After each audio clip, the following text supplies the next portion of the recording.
Deuxième lettre aux Corinthiens, 10. Moi, Paul, je suis, paraît-il, timide quand je suis présent parmi vous, et hardi quand je suis absent loin de vous. Mais c'est au nom de la douceur et de la bonté de Christ que je vous adresse cet appel. Je vous en prie, ne m'obligez pas, lorsque je serai chez vous, à me montrer hardi. Car je compte faire preuve de mon assurance et agir avec audace envers certains qui jugent notre conduite trop humaine. Sans doute, nous sommes des hommes et nous vivons comme tels, mais nous ne menons pas notre combat d'une manière purement humaine. Car les armes avec lesquelles nous combattons ne sont pas simplement humaines. Elles tiennent leur puissance de Dieu qui les rend capables de renverser des forteresses. Oui, nous renversons les faux raisonnements, ainsi que tout ce qui se dresse présomptueusement contre la connaissance de Dieu, et nous faisons prisonnière toute pensée pour l'amener à obéir à Christ. Aussi sommes-nous prêts à punir toute désobéissance, dès que votre obéissance sera entière. Regardez donc la réalité en face. Si quelqu'un se persuade d'appartenir à Christ, qu'il soit vraiment convaincu de ceci. Nous appartenons à Christ, nous aussi, tout autant que lui. Et même si je me montre un peu trop fier de l'autorité que le Seigneur nous a donnée pour construire et non pour renverser, je n'en rougirai pas.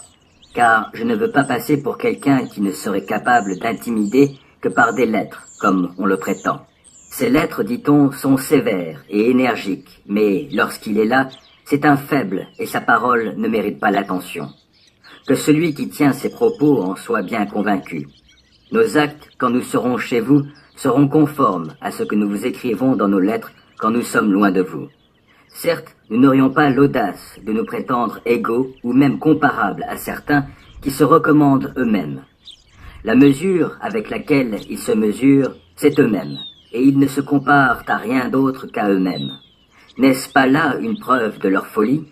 Quant à nous, nous ne nous laisserons pas aller à une fierté démesurée, mais nous prendrons comme mesure les limites du champ d'action que Dieu nous a confié.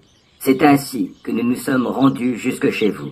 Aussi, ne dépassons-nous pas les limites de notre domaine comme si nous n'étions pas arrivés jusqu'à vous, car nous sommes bien venus chez vous les premiers pour vous annoncer l'évangile de Christ. Nous n'avons donc pas une fierté démesurée comme si nous nous vantions d'un travail accompli par d'autres. Au contraire, nous gardons l'espoir qu'avec les progrès de votre foi, notre œuvre grandira de plus en plus parmi vous, dans les limites de notre champ d'action. Nous pourrons ainsi annoncer l'Évangile dans les régions situées au-delà de chez vous, sans nous vanter du travail accompli par d'autres dans leur propre champ d'action. Si quelqu'un veut éprouver de la fierté, qu'il place sa fierté dans le Seigneur, déclare l'Écriture. Ainsi, celui qui est approuvé, ce n'est pas l'homme qui se recommande lui-même, mais celui que le Seigneur recommande.